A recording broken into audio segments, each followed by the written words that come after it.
Case Officer Eric Conroy, along with retired Brigadier General for the U.S. Air Force, U.S. Deputy Military Representative to NATO, and Newsmax contributor General Blaine Holt.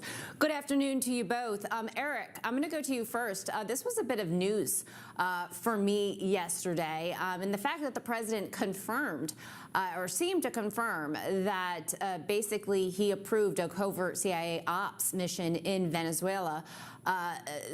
How big a deal is that? Well, firstly, thanks for having me today. And make no mistake, Venezuela is a narco-terrorist state, and President Maduro should not be allowed to run it unabated while it kills Americans and destabilizes our country.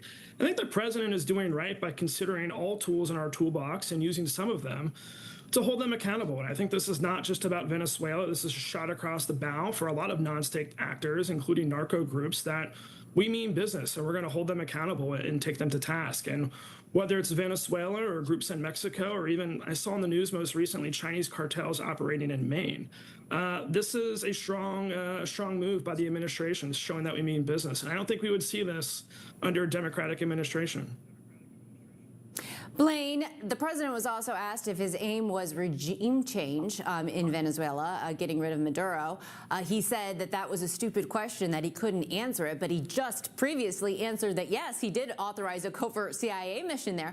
How big a threat is Venezuela to America and our internal safety?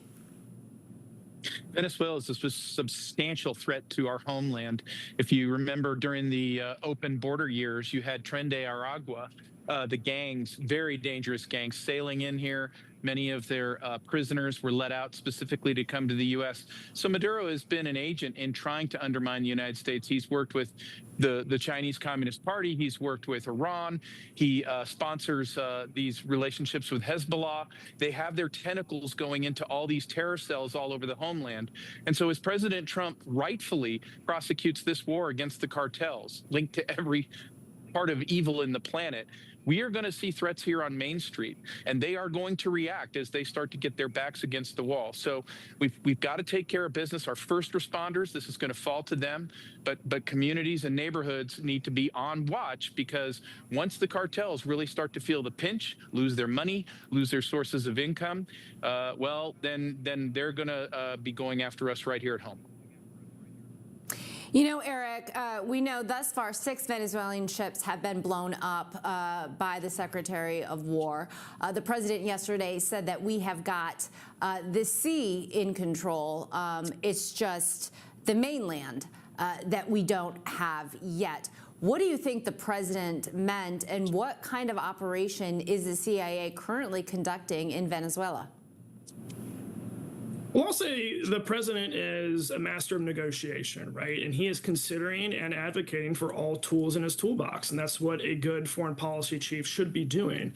And I think it's important for Americans to know that the world is a very gray place, right? Historically, we're used to very binary wars, country against country, but the world is really not like that anymore.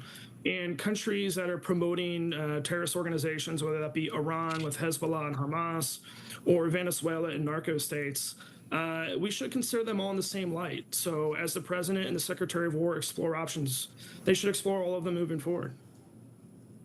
Well, you know, just yesterday we were reporting how the cartels have put bounties on the head of ICE agents, are working with Antifa members to identify and dox U.S. law enforcement. So their tentacles seem to be everywhere. But shifting the conversation a bit, Blaine, there was breaking news today. The president said that he just got off the phone with Vladimir Putin, and the two agreed to meet in Hungary at some specified date. We know tomorrow he will be meeting with President Zelensky in the Oval Office. The president feels confident that, you know, the ceasefire he was able to arrange between the Gaza, Hamas, and Israel can be applied to solving the war with Russia and Ukraine. Kind of, what are your thoughts?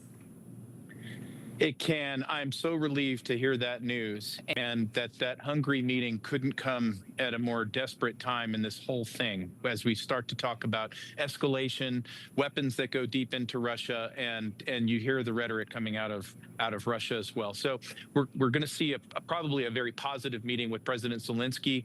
I imagine the president's going to be working the phones aggressively with the European leaders to tell them for the last time you're getting on board with American leadership to off-ramp this war, and then on to with Vladimir Putin in Hungary. So the recipe is there, the opportunity is there, and if you look at what's happening on the battlefield, it can't come a moment too soon. We've got to get this done, but they've got to follow President Trump's leadership, as I have said since Inauguration Day. And so far, what we've seen in the European capitals has been resistive, passive aggressive, and that doesn't help President Zelensky make the right choices on behalf of the Ukrainian people. Eric, one of the topics of conversations tomorrow is going to be whether Zelensky gets Tomahawk missiles. We know that he's lobbied the administration and the president for these missiles so that Ukraine can target different targets in Russia's interior. Do you think that President Trump would be willing to grant him these missiles, or would that be too big of an escalation on Ukraine's part? Well, Tomahawk missiles are an amazing tool, and they do have the ability to strike with inside Russia. And even the talk of including those in the battle plan is going to force Russia to really come to the table and think about what it's doing with its future. And I think the president, whether it's Tomahawk missiles or sometimes herding cats with our European allies, is doing well in navigating this and really trying to bring it to an apex so that we can have some kind of peace summit and settlement in the future. So I really do commend the president. We didn't see this under the Biden administration, of really a multifaceted approach, including the possible use of Tomahawk missiles to bring Putin to the bargaining table. Blaine, same question. Should Zelensky get Tomahawk missiles? And also the president yesterday said that he had spoken with Modi of India, and India had agreed to stop buying Russian crude. There's no confirmation that that has happened, and India has not confirmed. But how big of a development is that in ending this war? It's a very big development. I think the most promising ground in deterring the Russians is the economic path. I'm sorry, I just don't agree at all with the Tomahawk decision, or even using Tomahawks as a deterrent tool verbally. Why is that? Because the Russians are signaling to us that they believe the United States will then be an active belligerent in the war, because the Russians believe that the Ukrainians can't operate those missile systems without our expertise and targeting and intelligence. Whether that's true or not, it doesn't matter. They've said that's what they believe, and that is their red line for the United States becoming a belligerent. And I'm not saying we kowtow to Moscow. I'm just saying we have other tools and levers. If we're going to put missile systems in place, that a very desperate, militarily despondent Ukraine then has the option, when they're backed into a corner, to fire into Moscow. We're playing with fire. And so my advice to both countries, Ukraine and the United States, would say, let's go find the economic path. Let's go on that diplomatic path we just talked about in Hungary and the calls with President Zelensky.